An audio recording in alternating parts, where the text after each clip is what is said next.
클래식 인물 열전. 손수연의 팡팡 스토리 클래식.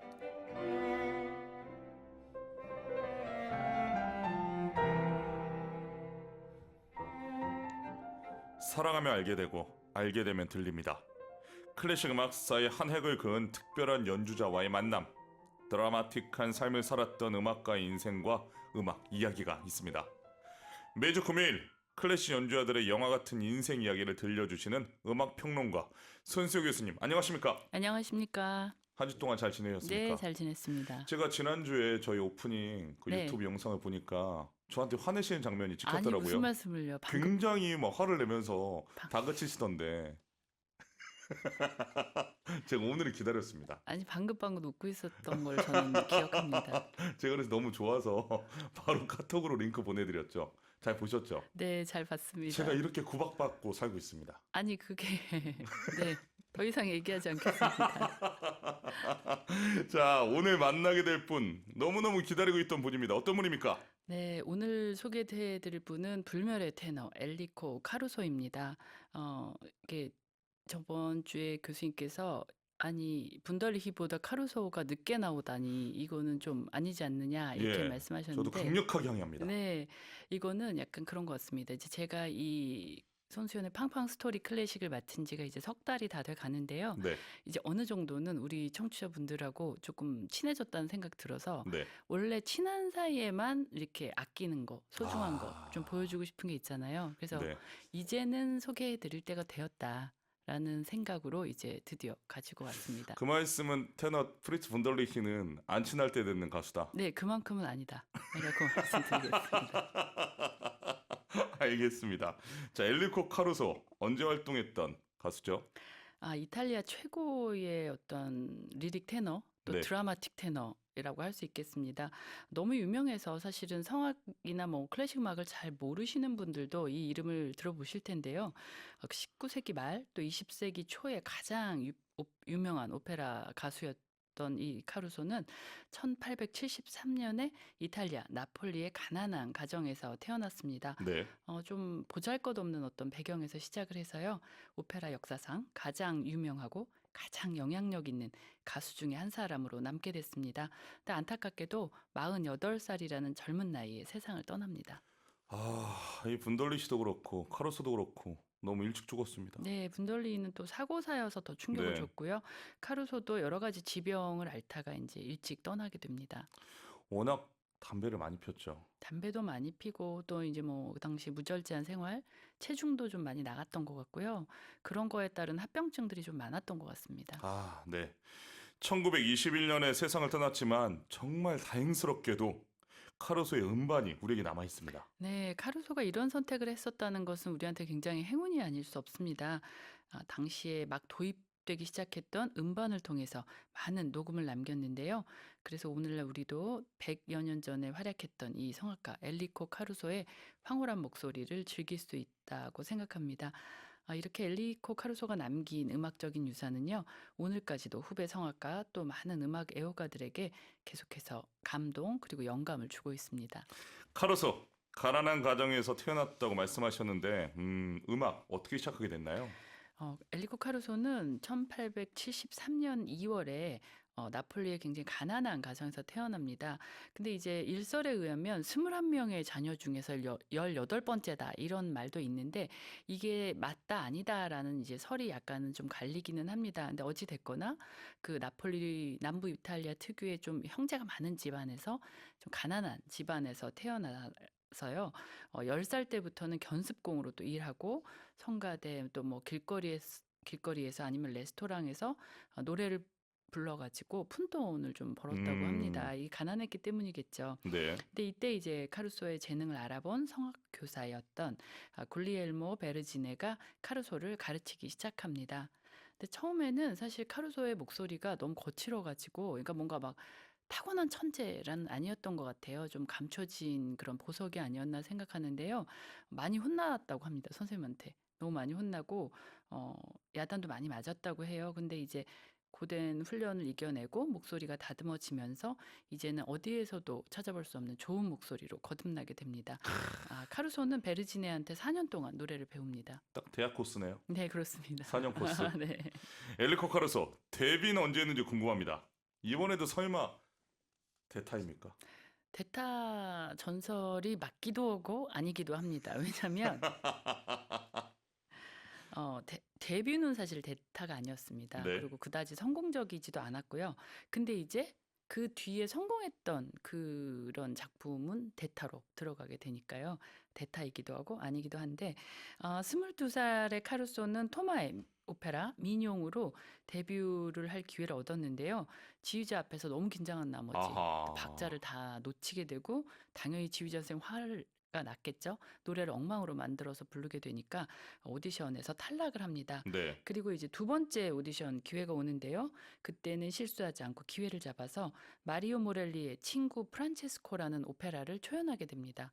오늘날의 이 오페라는 별로 공연되지도 않고 안 알려져 있지만 카루소의 데뷔작으로 유명하게 남아 있습니다. 네, 저도 들어본 기억이 있습니다.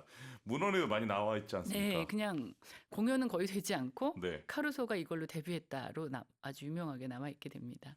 자, 그 아까 대타이기도 하고 아니기도 한다고 하셨는데 대타는 구체적으로 언제입니까? 대타는 1898년에 네. 밀라노 라스칼라 오페라 극장에서 시작이 됩니다.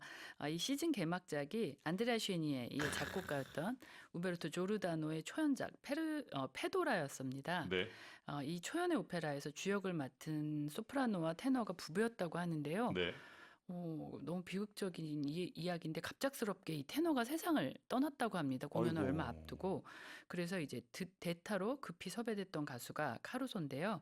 카루소가 이 오페라에서 이게 초연작이니까 사실 쉽지는 않았을 것 같아요. 근데 사랑이 그대에게 사랑하라 명합니다를 아주 훌륭하게 부르고 또 앙코르로 한 번 더 할 정도로 많은 박수를 받았습니다. 그러니까 아주 성공적인 아모르티 공연이 피에타. 네, 그렇습니다. 그렇군요. 네, 아모르티 비에타를 아주 성공적으로 그것도 아마 비스를 했던 것 같습니다. 두 번을 오페라 무대에서 부르게 되면서 그 뒤에 이어서 이제 또 라스칼라 극장에서 사랑의 묘약 부르면서 세계적인 명성을 얻는 가수로 이제 발돋움을 하게 되고요. 이때부터는 사실 카루소의 시대가 열렸다 해도 과언이 아닙니다. 그 이후에는 세계 도처에서 최고의 소프라노들과 나란히 공연을 하게 되고 평론가들은 카루소를 사람을 완전히 도취시키는 이 카루소의 목소리는 천상의 하모니 또 관능적인 유혹을 동시에 느끼게 한다라는 그런 최고의 찬사를 받게 됩니다. 그럼 아모르티 피에타를 카루소가 처음 부른 겁니까? 그렇죠. 초연해서 와, 공연했으니까. 저 오늘 처음 알았네요. 네. 세상에 고맙습니다, 교수님. 아니 네, 감사합니다. 이 노래 또 카루소 말고 이 아리아 워낙 유명한 아리아니까 네, 네, 개인적으로 네. 또 어떤 가수 좋아하세요? 글쎄요, 저는 뭐 다 많은 가수들이 좋아하는데 제가 최근에 들었던 것 중에서는 요나스 카프만, 카우프만. 네, 카프만이 불렀던 것이 이 사람의 어떤 그런 다크 초콜릿 같은 음색하고 맞았다 이런 어. 생각이 들었습니다. 어떻게 카우프만도 기대하고 있어도 됩니까? 나중에 소개해 주십니까? 카프만 조금 생각을 해봐야겠습니다. 왜입니까? 네, 굉장히 지금 번호표 받은 분들이 많기 때문에 이 열차에 태워줄지 말지 조금 생각을 해보겠습니다. 지금 그 카루소는 죽었고 카우프만은 살아 있는데 네. 만약 이 방송 들으면 어떡하죠? 들어도 괜찮습니다. 괜찮습니까? 알겠습니다. 저는 호세 카레라스의 아모르티 비에타가 그렇죠. 잊혀지지가 않습니다. 호세 카레라스는 우리로 치면 약간 그 트로트 가수 같은 애조를 가지고 있는 성악가라고 생각을 합니다. 네. 그래서 그 특유의 어떤 애조가 굉장히 또 이 음색하고는 잘 맞는다고 생각이 됩니다. 알겠습니다. 갑자기 너무 사랑하는 아리아가 나와서 제가 살짝 흥분했는데 다시 아. 돌아가도록 하겠습니다. 자, 명성을 얻기 시작한 카루소의 곡 들어보겠습니다. 오늘 첫 번째로 들려주실 카루소의 작품 어떤 곡입니까? 네, 카루소가 나폴리 출신이라고 말씀을 드렸습니다. 네. 그렇기 때문에 이탈리아 남부의 정서가 느껴지는 그런 민요주의 깐조네를 아주 잘 불렀는데요. 그런 의미에서 첫 곡으로는 나폴리에서 아주 가까운 소렌토를 주제로 한 깐조네 먼저 들어보시겠습니다. 알겠습니다. 에르네스트 데 크루티스의 도라로 소렌토로 테너 엘리코 카루소 연주로 들려드립니다. 브라보! 에르네스토 데 크루티스의 도라로 소렌토로 테너 엘리코 카루소 연주로 감상하셨습니다. 이 카루소의 일화가 너무 많은데 제가 기억에 남는 게 그때 당시에 성악도들이 돈이 없어서 극장에 티켓을 구입하지 못하고 극장 밖에서 문에 귀를 대고 있으면 카루소의 소리가 들렸다. 네네. 이것도 약간 과장이 아닌가. 네, 어떻게 생각하십니까? 저는 이게 맞다고 생각하는데요. 네, 그렇습니까? 네. 그 당시에 어떤 공연장의 시설이나 이런 걸 생각하면 방음이 잘 안 돼서. 네, 방음이 잘 안 돼가지고 아마 밖으로 소리가 분명히 울려 퍼졌을 거라는 생각이 듭니다. 그때 네, 당시에 마이크도 없었을 거 아니에요. 그렇죠. 와. 그런데도 아마 카루소 지금 카루소 목소리를 들어보면 이게 이제 오늘 제가 그래도 카루소를 선택한 거는 사실은 음반을 많이 남겼지만 100여 년 전 음반이기 때문에 질이 그렇게 좋지는 않았습니다. 근데 최근에 다 이 사운드를 리마스터링 돼가지고 그래도 우리 청취자분들께 조금 편안히 들으실 수 있게끔 들려드릴 수가 있어서 가져왔는데요. 그때 음색을 들어보면 아, 극장을 뚫고 나가겠다. 정말 바늘처럼. 아니면은 황금빛 트럼펫처럼 이런 생각이 드니까 그것도 과언은 아니다라는 생각이 듭니다. 아, 알겠습니다. 카루소는 콘서트 연주회도 많이 했지 않습니까? 오페라만 한 게 아니잖아요. 네, 오페라 이외에도 뭐 개별 연주회, 콘서트 이런 굉장히 많이 하고 또 미국이나 유럽 이런 데서 광범위하게 순회하면서 콘서트홀 또 뭐 다양한 극장에서 공연을 많이 했습니다. 이런 콘서트는 사실은 어떤 성악가로서 그의 다재다능함을 보여주기도 하고요. 또 이것을 통해서 카루소가 오페라의 한계를 넘어서 더 넓은 범위의 레퍼토리를 탐구하는 데 큰 도움이 됐다고 생각도 하고요. 또 성악가로서도 다양한 어떤 방식으로 음악을 그리고 노래를 표현할 수 있는 계기가 됐다고 볼 수 있습니다. 오페라 아리아뿐만 아니라 지금 뭐 가곡은 물론이고 심지어 고향인 나폴리 민요도 자주 부르지 않았습니까? 나폴리 민요 굉장히 많이 불렀죠. 네. 그러니까 정말 그 뭐 예를 들면은 어떤 남도가 고향인 분들이 그 어떤 판소리나 그런 소리를 진짜 어떤 본능적으로 DNA에 각인돼서 자라게 되듯이 카루소 또한 이런 나폴리 남부지방 이탈리아 남부의 노래를 정말 본능적으로 잘하지 않았나 이런 생각이 듭니다. 이어서 들으실 깐쪼네에서도 이제 그걸 확인하실 수 있는데요. 깐쪼네 꼬렌그라토가 나폴리 민요잖아요. 여기서 이제 처음 시작이 카타리 카타리 이렇게 시작이 되니까 다들 이 네. 노래 제목 카타리라고 생각들을 하시는 분들도 많은데요. 이 카타리라는 거는 어떤 애정을 담아서 표현하는 그러니까 사랑하는 사람을 부르는 애칭. 나폴리 방언인데요. 애칭이라고 합니다. 그러니까 뭐 영어로 치면은 dear 아니면 beloved, darling 뭐 이렇게 굉장히 자기가 사랑했던 사람을 애정을 가지고 부르는 호칭이라고 합니다. 근데 사실 이 노래 가사 전체가 나폴리 방언으로 되어 있어서 정말 이 카루소 같은 사람이야말로 이 노래를 정말 맛을 잘 살려서 부를 수 있을 거라고 생각하고요. 이 노래가 뭐 무정한 마음이라고도 되고 사실은 더 엄밀하게 하면은 배은망덕한 마음이라고 음. 되는데 이 가사가 사랑하는 사람이 이제 배신, 불륜을 하고 다른 사람을 좋아하게 되는 그런 한탄조의 남자의 노래입니다. 그래서 자신이 보여준 어떤 사랑, 헌신 이런 거 이 모든 것에도 불구하고 어, 다른 사람을 배은망덕하게 사랑할 수가 있느냐라는 그런 한탄을 하는 노래인데요. 정말 극적인 변화, 굉장히 다이나믹한 그런 멜로디가 특징이잖아요.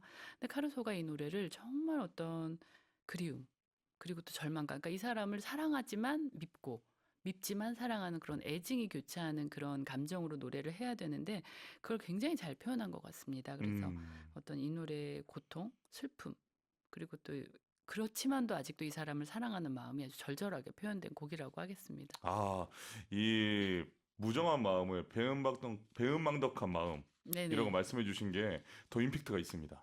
사실은 네. 그러니까 너 너무 배은망덕한 사람이야를 예. 얘기한 거죠. 네. 하지만 아직도 내가 너를 사랑하니까 어떡하지? 약간 이런 마음들이 카루소의 노래를 통해서 굉장히 절절하게 전달이 된다고 생각합니다.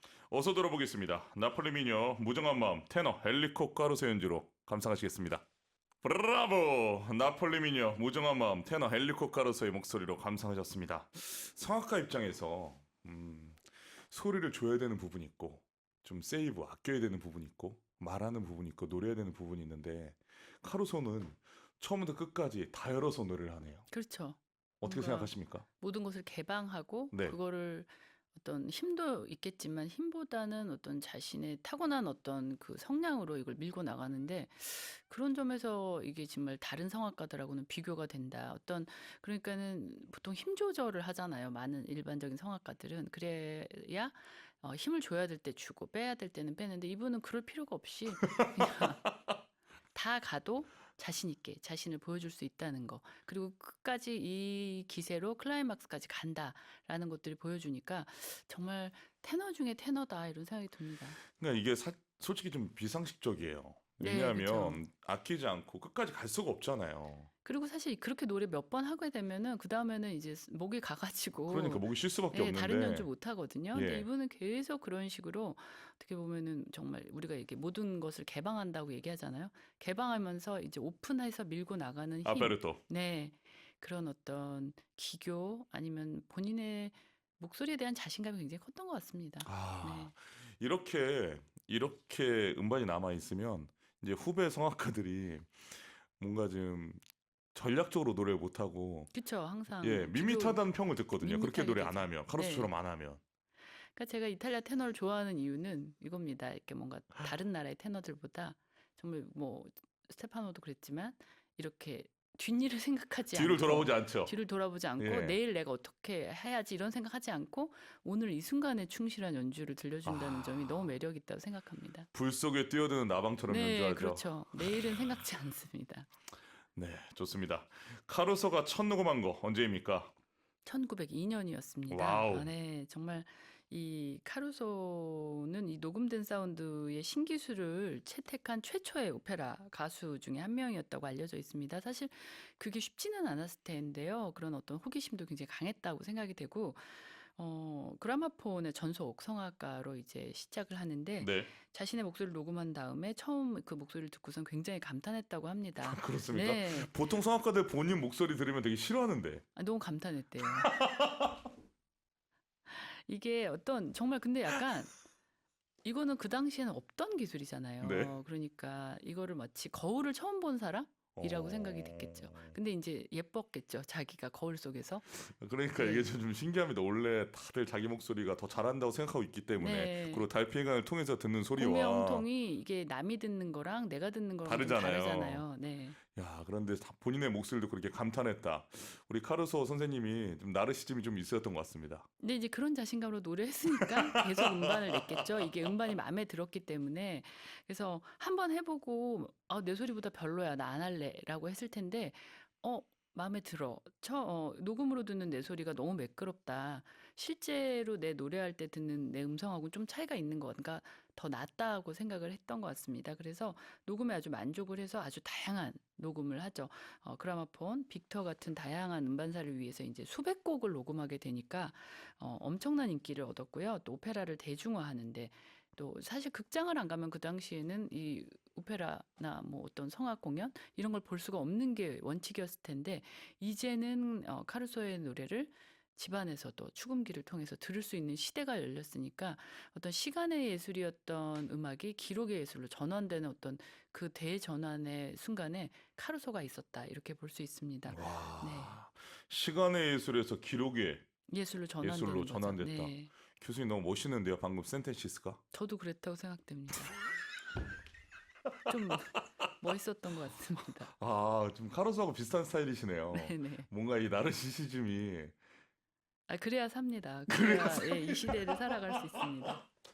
아, 너무 즐겁습니다. 여러분 즐기고 계시죠? 여러분 즐기시기 바랍니다. 자, 그다음 카루소가 녹음한 곡 중에 또 이 곡을 빼놓을 수가 없는데 레온 까발로의 베르즈모 오페라 빨리아치 의상 리버라 아닙니까? 네, 이 레온 까바로의 오페라 빨리아치 중에서 의상을 입어라는 또 정말 뭐 카루소가 절창을 남긴 음반으로도 유명하지만 또 음반 산업에서도 아주 중요한 게 최초의 밀리언셀러. 네, 아, 밀리언셀러로 널리 알려져 있습니다. 이 곡 역시 1902년에 그라마폰을 통해서 녹음을 하게 되는데요. 네. 엄청난 상업적인 성공을 거둡니다. 그러니까 아마 그때 관객들도 이 음반 또 카루소 노래의 가치를 알아봐 주었던 것 같습니다. 굉장히 비교적 짧은 기간에 100만 장 이상 팔릴 정도로 그 시대에 인기를 얻었고요. 또 음반 산업 부분에서도 이 녹음의 성공이 가능성, 그러니까 녹음을 해서 음반을 배포하는 것에 팔리겠다 어떤 상업적인 가능성을 확인을 시켜줬다고 볼 수 있습니다. 그래서 향후에 이제 레코딩 음반의 대량 생산 또 배포를 위한 어떤 기반을 마련하는데 기준점이 된 그 음반이 바로 이 카루소가 녹음했던 레온 카폴라의 오페라 빨리아치 중에서 의상을 입어라가 되겠습니다. 음악사에서 카루소의 정말 중요한 공헌 중에 하나가 이렇게 음반을 통해서 오페라를 대중화하고 정말 더 많은 청중들한테 자신의 노래를 전달하는 그런 역할을 했다는 점에서도 한 가지 큰 공헌이 있었다고 볼 수 있습니다. 알겠습니다. 어서 듣겠습니다. 레온 카발로 오페라 빨리아치 중에서 의상을 입어라. 테너 엘리코 카루소의 목소리로 감상하시겠습니다. 언제 들어도 절절합니다. 네, 정말 이 강렬한 호소력 이것을 따라갈 성악가가 별로 없는 것 같습니다. 지금까지도. 네, 이렇게 시간이 많이 지났는데 그렇습니다. 그대로 전달이 되네요. 네, 교수님 궁금한 게 있습니다. 지금 레온 카발로 오페라 빨리아치 중에서 의상을 입어라 테너 엘리코 카루소의 연주로 여러분 감상하셨는데요. 카루소 이전에 성악가들은 노래 어떻게 했을까요? 그게 사실 궁금은 하죠. 이제 너무너무 궁금합니다. 문헌으로만 남아 있고 네. 뭐 아니면 소프라노 주디 스파티타 같은 그런 벨칸토 소프라노들은 정말 노래를 어떻게 했을까?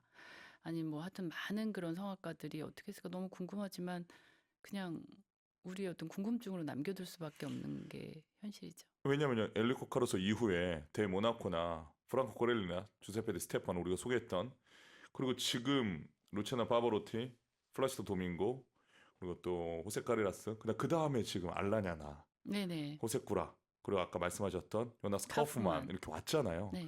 근데 솔직히 비교해 보면 목소리의 이 통로나 질감을 비교해 보면 그때 시대 100년 전 시대 가수들이 더 깊은 발성과 성들을 더 많이 맞춰라는 발성을 썼거든요.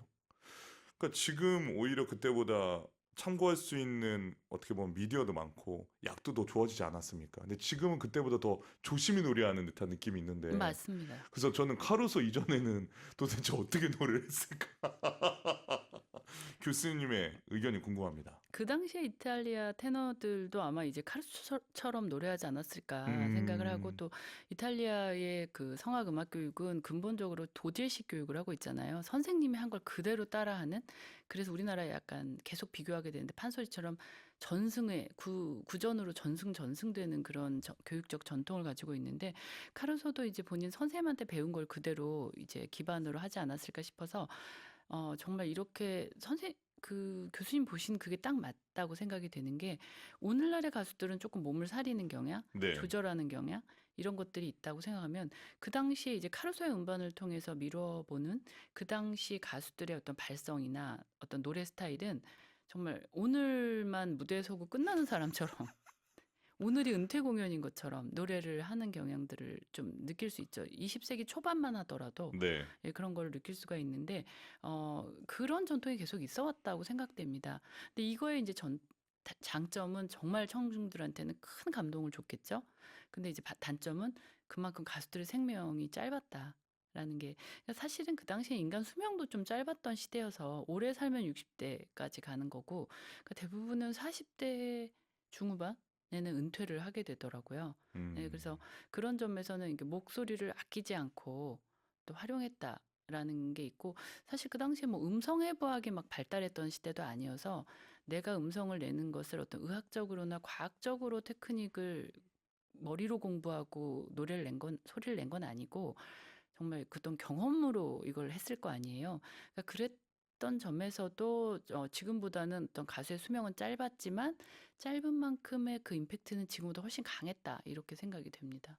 그러니까 저는 그런 생각이 드는 거예요. 제가 노래를 시작했을 때 롤모델이었던 뭐 에토레 바스티아니나 음, 카루소나 그리고 네, 지금 뭐 살아있는 고성 교수님이나 이런 분들이 롤모델이잖아요. 네, 근데 엘리코 카루소도 분명히 롤모델이 있었을 거 아니에요. 그렇죠. 그리고 예전에 코렐리가 파바로티한테 그렇게 얘기하지 않았습니까? 야, 너는 몸무게가 그렇게 나보다 많이 나가는데 소리가 소리가 왜 이렇게 작냐? 그래서 막 파바로티가 엄청 스트레스 받고 결과적으로 오텔로를 했다가 다시 포기하고 돌아왔잖아요. 그런 것처럼 카루소도 저는 제 생각에 분명히 롤모델이 있었고 또 이런 상상도 해보는 거예요. 우리는 카루소가 엄청난 전설이지만 왠지 우리가 모르는 세계에서 카루소는 야, 너 노래 요 정도밖에 못해서 어떡하냐 막 걱정하는 사람들도 혹시 있지 않았을까? 항상 그런 네 예술가들은 그런 것에 시달렸겠죠. 네. 네.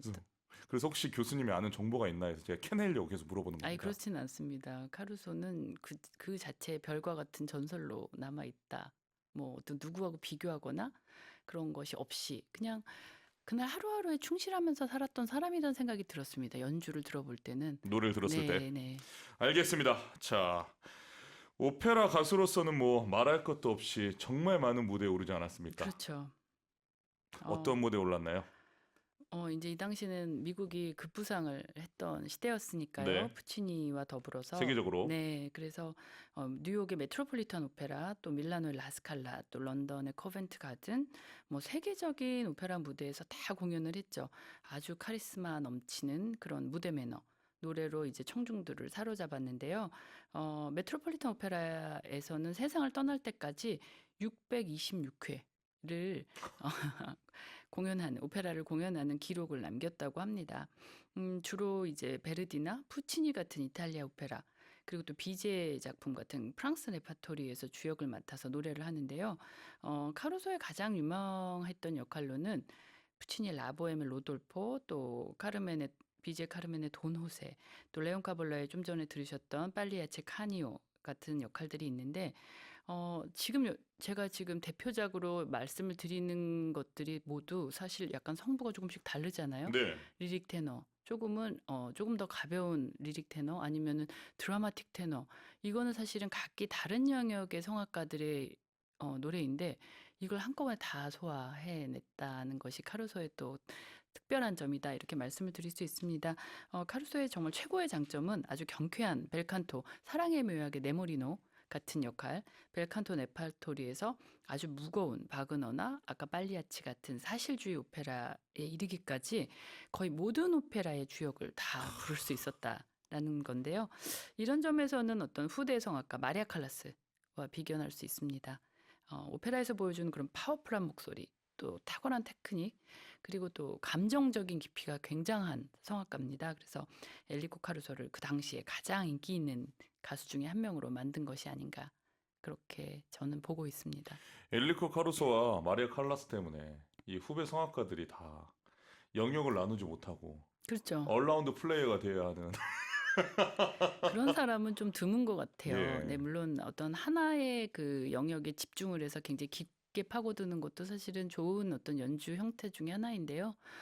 사실 이게 아무리 자기가 하고 싶다고 할 수 있는 건 아니잖아요. 소리가 그만큼 따라줘야 되고 네. 역할을 그만큼 소화해낼 수가 있어야 하는 건데 엘리코 카루소나 또 마리아 칼라스 같은 성악가들은 정말 100명 중에 한두 명 정도 있는 그 한 세기에 한 명 나올까 말까 하잖아요. 심지어는 파바로티조차도 자신이 추구하는 레파토리가 따로 있었습니다. 그래서 그런 것들이 어떤 카루소의 위대함을 더 돋보이게 하고 있지 않나 생각합니다. 알겠습니다. 자, 푸치니의 곡을 가져오신 걸로 알고 있는데 어느 작품입니까? 네, 부치니 오페라 토스카 중에서 별은 빛나건만을 들어보실 텐데요. 네. 제가 이 곡을 선택한 이유는 정말 굉장히 절절한 목소리 연기가 있습니다. 이 안에서. 그러니까 이거는 제가 볼 때 공부해서 된 게 아니라 자신이 이 사람이 이게 타고난 그런 어떤 재능이 아닐까 싶고요. 또 거기다가 고음의 가창을 보여줄 때는 아주 절정의 가창력을 보여주는데 이 중저음 부분에서 연기하는 걸 들어보시면 이 사람 연극 배우인가? 할 정도로 아주 뛰어난 그 남자 주인공의 심정에 빙의해서 노래를 하니까요. 그 부분이 오늘날 성악가들하고 또 조금은 더 구분이 되는 그런 점이다 할 수 있겠습니다. 알겠습니다. 지금 들려드립니다. 자코모 푸치니 오페라 토스카 중에서 에로체마네 스텔레 별은 빛나건만 테너 엘리코 카루소의 목소리로 감상하시겠습니다. 푸치니 오페라 토스카 중에서 에로체마네 스텔레 별은 빛나건만 테너 엘리코 카루소의 연주로 감상하셨습니다. 카루소는 이탈리아뿐만 아니라 뭐 유럽, 미국 할 거 없이 전 세계적으로 유명한 가수였죠. 네, 그렇습니다. 또 그 증거 중에 하나가 이제 현대죠. 완전히 좀 최근에 뭐 30년 전이지만 최근의 일이라 할 수 있는데 이탈리아의 싱어송라이터 루치오 달라가 1987년에 발표한 카루소라는 곡으로 또 이제 알 수 있는데요. 엘리코 카루소의 어떤 삶과 유산에서 영감을 받아서 작곡을 한 노래라고 합니다. 이 노래 자체가 뭐 이것을 카루소가 연주했다든지 뭐 이런 것은 아니지만은 어떤 그 카루소와 그가 음악계에 미친 영향에 대한 찬사를 담고 있습니다. 근데 이거를 또 이탈리아 오페라에서 또 하나의 이제 전설의 테너잖아요. 그러니까 20세기 초반을 카루소가 휘어잡았다면은 20세기 후반은 이제 이 사람 루치아노 파바로티가 휘어잡게 되는데요. 이 전설적인 테너 루치아노 파바로티가 연주를 했습니다. 그래서 뭔가 어떤 이탈리아의 어떤 음악적 전통 또 테너의 그 어떤 전승, 계승 이런 것들을 맛볼 수 있는 곡이라고 생각합니다. 이 파바로티의 카루소 연주는 정말 감정적인 깊이나 예술성으로 널리 호평을 받았습니다. 이 노래 가장 사랑받는 버전 중에 하나로 남아 있습니다. 저는 노래도 노래지만 이 문화가 부럽습니다. 그렇죠. 이 선배에 대한 예우 그리고 후대로 전승되기를 바라는 마음 그렇죠. 반성도 되고요. 또 아니 교수님 앞으로 하시면 되죠. 잘 알겠습니다. 자, 이 곡은 여러분 끝곡으로 들려드리도록 하겠습니다. 교수님, 오늘 카루소와 만났는데요. 다음 주 아티스트는 누굽니까?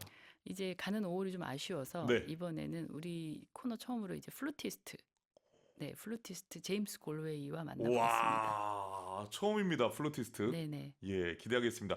제임스 고레이 연주 제가 제 방송에서 많이 듣는데 그러시군요. 드디어 심층 분석할 기회를 주시는 겁니까? 네, 제가 골웨이 연주 굉장히 좋아해서 네. 이 5월에 정말 어울리는 5월 마지막 주에는 제임스 골웨이 연주와 함께 만나보시겠습니다. 기대하고 있겠습니다. 한 주 동안 건강하시고 다음 주에 뵙겠습니다. 감사합니다. 네, 오늘 손수연의 팡팡 스토리 클래식 테너 엘리코 카루소의 인생 스토리로 함께했습니다.